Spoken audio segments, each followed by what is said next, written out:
అర్థం పర్థం లేని జగన్ యాత్ర, అప్పలరాజుకి కన్నీళ్ళు. ఈ వీడియో మీరు జాగ్రత్తగా ఎక్కడ స్కిప్ చేయకుండా చూడండి. దానిని బట్టి ఈ టైటిల్ ఎట్లా ఉంది అని మీ అభిప్రాయం అయితే కామెంట్ సెక్షన్లో తప్పకుండా తెలియచేయండి. ఇక వివరాల్లోకి వెళ్ళినట్లయితే జగన్మోహన్ రెడ్డి గారి పరామర్శ యాత్ర, లేకపోతే ఓదార్పు యాత్ర, ఏమి యాత్రో మరి దానికి ఏం పేరు లేదు. సరే, నిన్న చూసిన దాన్ని బట్టి మనం అది ఏం యాత్ర అనుకోవాలి? అసలు యాక్చువల్గా యాత్ర దేనికి?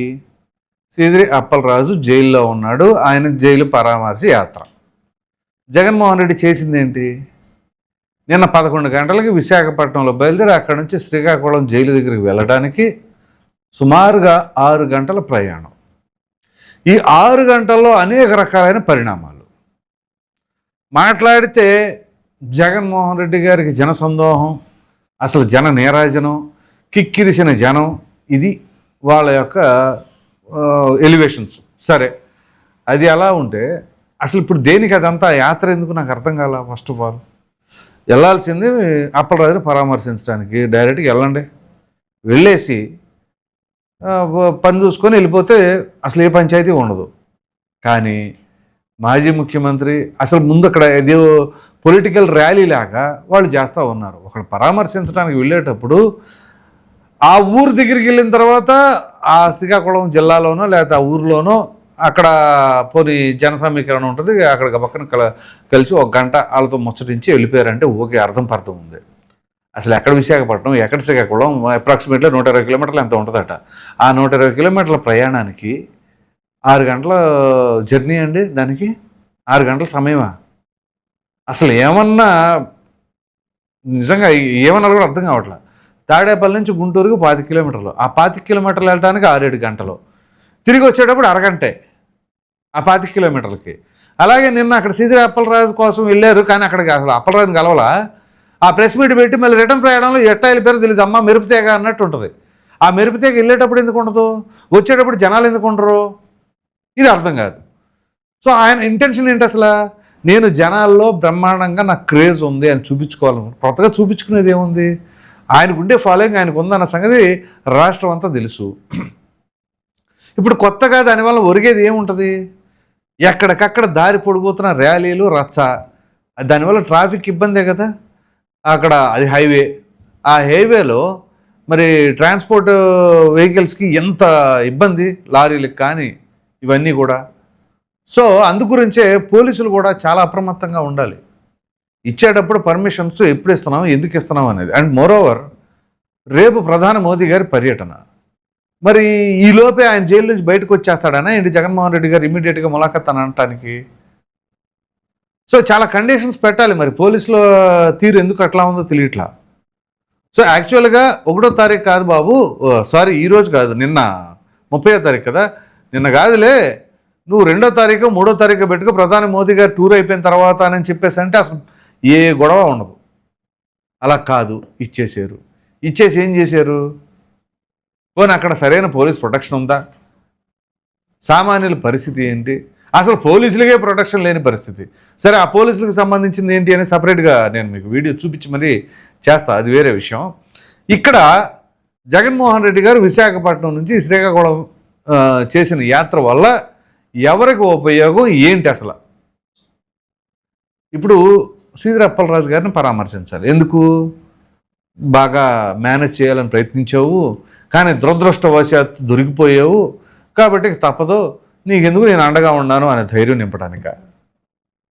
మరి ప్రతిదానికి మర్డర్ కేసు పెట్టారు, కావాలని రాజకీయ కక్ష చేశారని చెప్పే జగన్మోహన్ రెడ్డి గారు ఆయన దగ్గర ప్రాపర్గా క్లియర్ ఇన్ఫర్మేషన్ లేదా ఏంటి? అది డౌట్ వస్తుంది నాకు ఇప్పుడు. అసలు ఆయన ఏం చేశాడు? అది యాక్సిడెంట్ జరిగితేనే ఈయన లోపల వేసారని అనుకుంటున్నారేమో బహుశా. ఆయన ఏమైనా రాంగ్ ట్రాక్ చేస్తున్నారా జగన్మోహన్ రెడ్డి గారికి అసలు విషయం తెలియనీయకుండా? లేకపోతే ఆయన ఎందుకు అలా మాట్లాడతారు? ఇక్కడ అసలు ఏం జరిగింది? ఆయన వేరే వ్యక్తిని తీసుకెళ్ళి అక్కడ సరెండర్ చేయించాడు, ఇవన్నీ కూడా ఏమన్నా జగన్మోహన్ రెడ్డి గారి దగ్గర దాచుంచారా? లేకపోతే జగన్మోహన్ రెడ్డి గారు తెలిసినా కానీ తెలియనట్టున్నారా?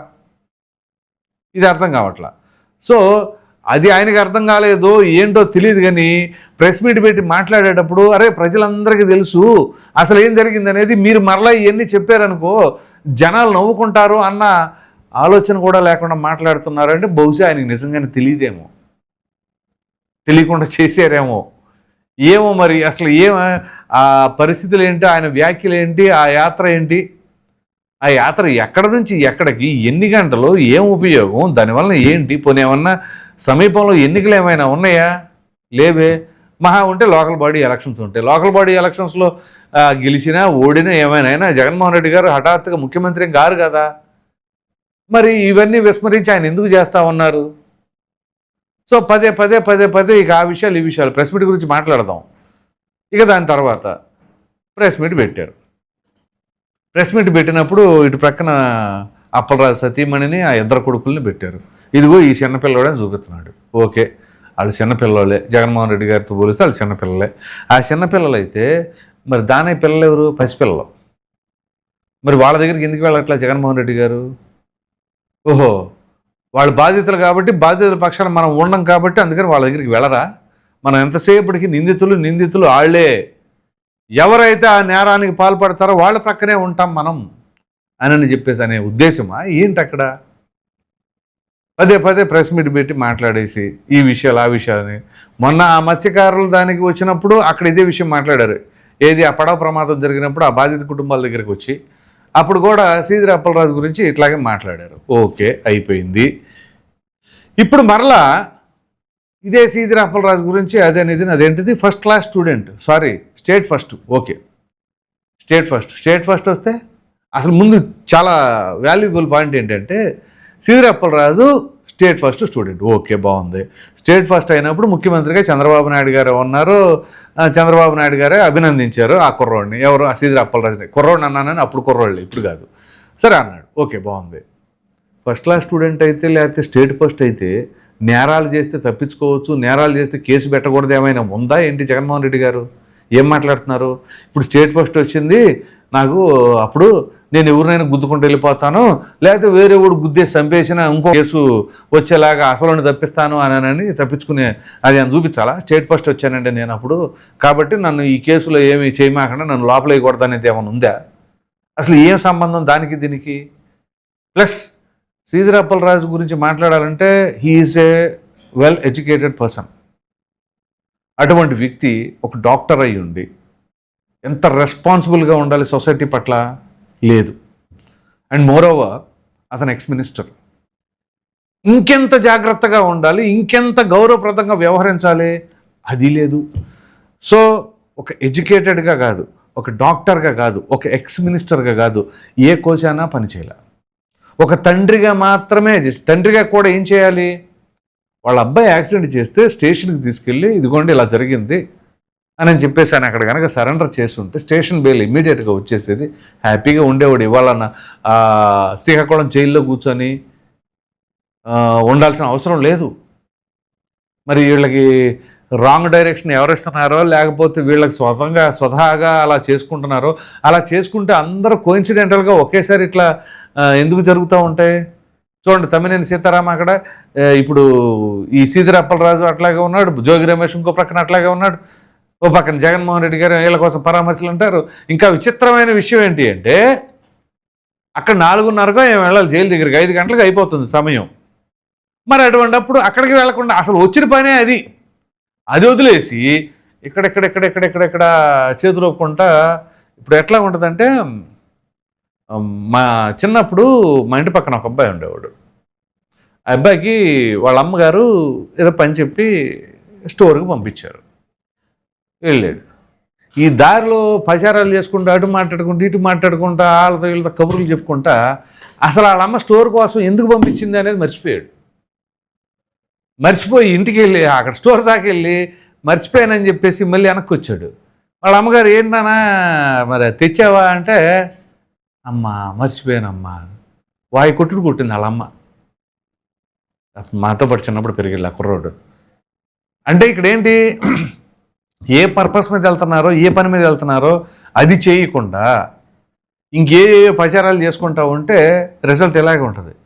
ఇక్కడ ఈ కుర్రోడి విషయంలో వాళ్ళ అమ్మ కొట్టింది, ఇక్కడేమో జగన్మోహన్ రెడ్డి గారిని ప్రజలు ఓటుతో కొడతారనమాట. అట్లా ఉంది పరిస్థితి. లేకపోతే సీదిరి అప్పలరాజు అక్కడ మా అన్న వస్తున్నాడు అని ఆయన ఎదురు చూస్తూ ఉన్నాడు.